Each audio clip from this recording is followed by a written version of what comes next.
Hi there everyone, welcome back to the channel. Time for another Palace preview. Of course, this is our 6th game of the season now. We are playing Wolves at home on Sunday. Massive game. Really excited for this one actually. Leads into a really tricky run of games that we've got coming up, which makes it even more important. Obviously, Palace sitting on 7 points at the moment.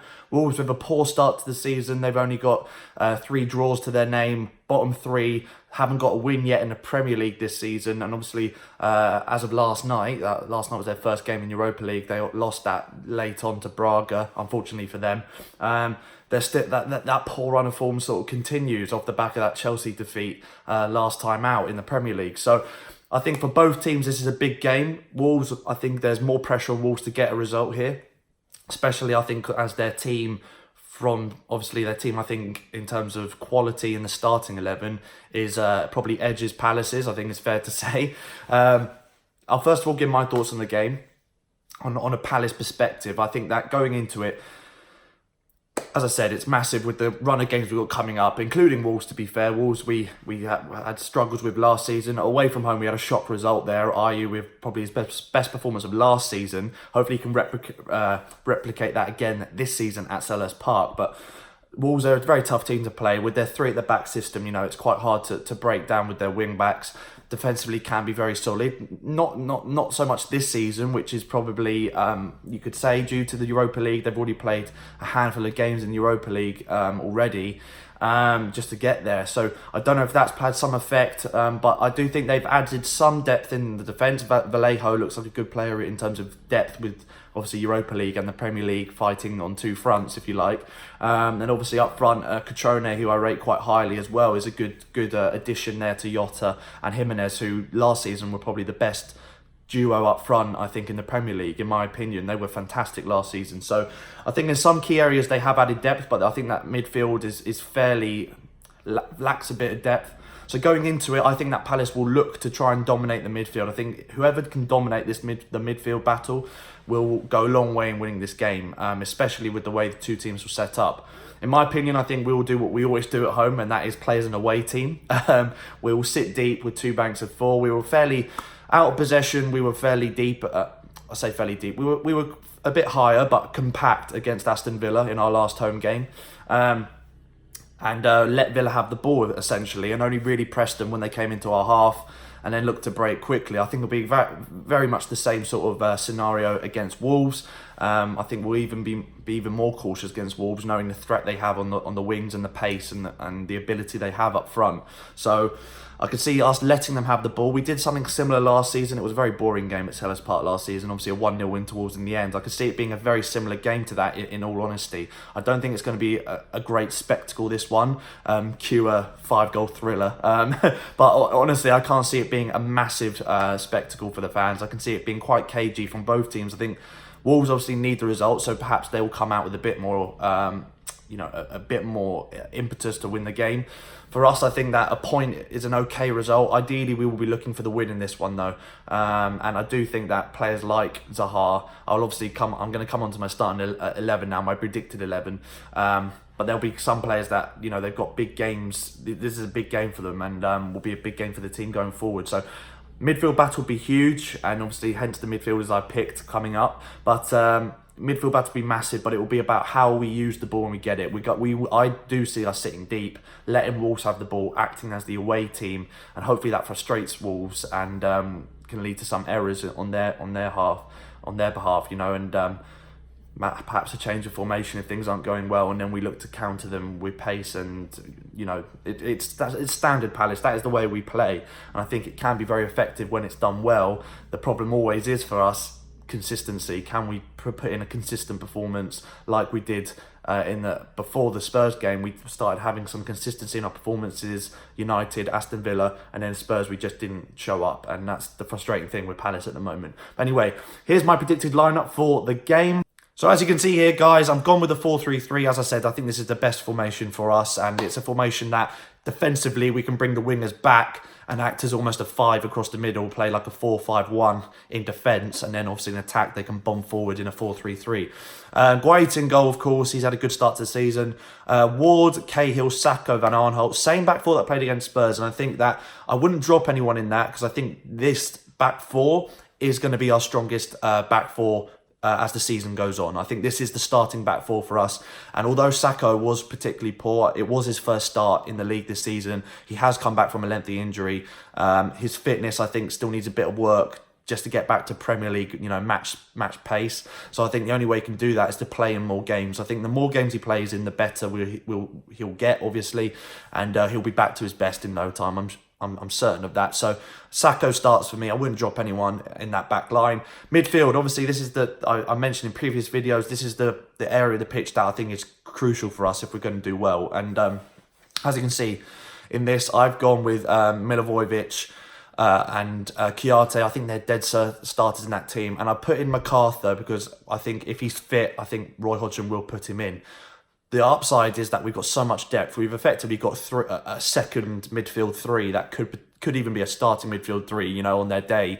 McCarthy sitting in and Camarasa and Maya, the other two centre mids. Essentially, that could be another midfield three. We've got so much depth in that area that it could be anyone in that third spot. For me, Milivojevic and Kouyaté are dead starters, but I'm hoping that we have a bit of creativity and that these three, although they're maybe not on the face value of that attacking or creative, Kouyaté and MacArthur are box-to-box midfielders essentially, and they do help with the attacks.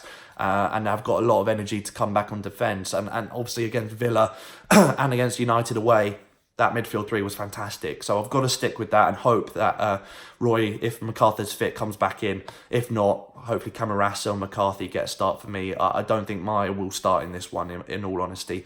Then the front three, as you can see, probably the main talking point in my 11 is that Townsend isn't in it. I've gone with Schlupp to start ahead of him. Reason being, I think that he deserves to. I think that Schlupp in the last game against Spurs, he deserved to start, but I don't think Townsend deserved to start out wide, in all honesty. I don't think he's had the greatest starts to the season. And Schlupp played so well again. I go back to the games we've done well this season, United and Villa. Schlupp was out wide in both those games and was fantastic. And I don't see why we changed that up going into this. Why I know that MacArthur was injured and had to be changed, but when we've got so much depth in the midfield, don't put Schlupp into the middle. It worked at points last season, and I know that Schlupp likes to play in the midfield at times. But when we've got so much depth in those centre midfield positions, it doesn't make sense for Schlupp, who essentially is a left-sided player, first and foremost, in my opinion, for Palace. I don't think he wasn't bought in to be another midfielder. Start out wide, and he did well against there, and I think he causes a threat on the form he's on at the moment. I think he's a good player to have out wide for us. And as I said, I think if it's likely, it could be very likely that Roy Hodgson starts Townsend ahead of Schlupp in this one. There's definitely a possibility of that. And if that happens, there's pressure on Townsend to perform in this one, because as I said, I think he's had a particularly slow start, and I think he needs an assist, a goal, just to get himself going. So I've started Schlupp with Zaha and Ayew, of course, but it could be Townsend in that one. So that's my thoughts on the team. Obviously, comment your teams below, your thoughts on the 11. If you disagree with anything I said there, let me know. Obviously, love to read your comments.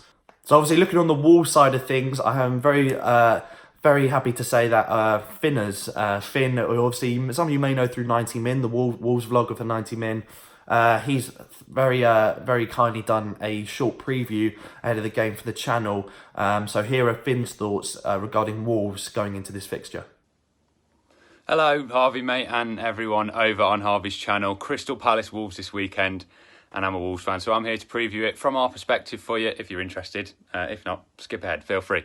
But yeah, Wolves, we've been really brought down back to earth this season. We both haven't had the greatest last few results, especially the last one. 5-2 loss to Chelsea, and obviously 4-0 loss for you guys as well. Both top six opposition, so if you're going to lose to anyone, I suppose you'd sort of want to lose to those. Maybe not London rivals for you lot, but yeah. It's not been the best to start. Well, it's been an awful start for Wolves. We smashed the Europa League, 6 games, qualifiers against Crusaders home and away, Punic home and away, and then Torino. That was a really big one. But the Premier League has just been... It's been strange. 3 draws at the start of the season. You sort of go, oh, okay, well, we're undefeated and all that. And then you lose a game and you go, hang on, we could have lost 3 games here, 1-1, and we've had the same start. We then lost again. We then just lost last night to Braga. So I'm not saying panic stations, but there's fingers hovering over the panic button. Wolves are second bottom of the league. The only team this season not to have been in front for a single minute, which is the scariest of all the stats. Actually, no, yeah, probably being in the relegation zone is a bit scarier than that. But this weekend, I said last Premier League game anyway, if I wanted to face any sort of team, I wanted to face Chelsea because they're open at the back. Obviously, they sort of went 5 at the back against us, but they were open at the back anyway, and we still managed to get 2 goals, and I was proved wrong with that. Chelsea absolutely smashed us, and if I wanted to play a team now, I really wouldn't choose Crystal Palace, especially away from home. You guys are so far this season, maybe take out the Spurs game, but seem to have been very, very defensively solid. Van Aanholt smashing it on FPL. I've seen that. Great results against Man United. We both undefeated against Man United this season, at least. But yeah, I wouldn't want to come up against you guys. I was very solid at the back, and then you've got players like Zaha, Townsend, whatever Zaha's mindset is, he's still a brilliant player. I don't really keep my ear to the ground and all that, so I don't know what's fully going on there. But I'm scared. I am scared. I'm not going to lie. We need a win. As I said, fingers hovering over the panic button. So I'm probably seeing a draw. Last year was a 1-0 win. I would love that. I'd take that all day long. Just a 1-0 smash and grab. I kind of want to predict that, but I'm between that and a 1-1. But I'm going to go 1-0 because we need it. I want to keep Nuno and make the panic button is going to be clicked soon, especially from the owners. They're so ambitious. I won't won a game in like 2 months or whatever it is. Maybe less than that. That's exaggerating. Maybe a month. So yeah, 1-0. I'm sorry. Maybe 1-1. If it's 1-1, I'm going to say I was right as well. But as for a lineup, who knows this season? No idea. Nuno liked to keep it the same every week last season. Probably from February till the end of the season, it literally never changed. 5 at the back, 3 midfield, 2 up front. That changed from our 3-4-3 that we started the season with. And obviously with the Europa League, Thursday nights, it's not possible. It's really not possible. For me, personally, I'd have almost had 2 11s in. One to play in the Prem, one to play in the Europa. But no, we're moving it about a bit, and we really have suffered as a result of that. It'll be probably the same back 3 that we've always had. Bolly, Cody Bennett, BBC. Johnny and Doherty are sort of the conservative wing-backs, but then we've got the options of Adama Traore, I'm sure you're aware of, and Ruben Vinagre. They're sort of our attacking wing-backs, and we sort of swap those accordingly. So maybe one of each, I don't know this time. But Van Aanholt on Traore defensively, I'm not sure about that one. Van Aanholt could get the better of each other there, really. That might be quite interesting. And then midfield, it's normally Dendoncker, Neves, Moutinho. I can't really see that changing, to be honest. Maybe Romain Saiss getting in there. And it's normally Diogo Jota and Raul Jimenez up front. So that's probably the likely lineup. And yeah, best of bad luck for the weekend, you guys, and see you there. So thank you, Finn, so much for that. It'd be really interesting to see how this game pans out, guys. Of course, put your comments below, your score predictions. For me, big game, as I said, for Palace. I'm predicting 2-1 Palace win, but I probably would right now take a draw. Just because I know how much of a threat Wolves are to teams if it's on their day. And, you know, they're due a win. And when teams are due a win, come to Sellers Park. We're normally the team, and it's normally the place, if you're on a bad run of form, to get back onto a good run. So thank you guys so much for watching. Really enjoyed it. Thank you again to Finn. Obviously, I've got his channel down below. Subscribe to him if you're a Wolves fan. Of course, watching this and don't know about him, I'm sure you do. He's a big guy in the Wolves fan base. And of course, subscribe to me if you haven't already as well for more Palace news and all that stuff. We'll be looking forward. I will be at the game, so if I see any of you guys at the game on Sunday, do say hi. Love to talk to you guys. Thank you guys so much for watching. Fingers crossed we get the win on this one. Come on, Palace.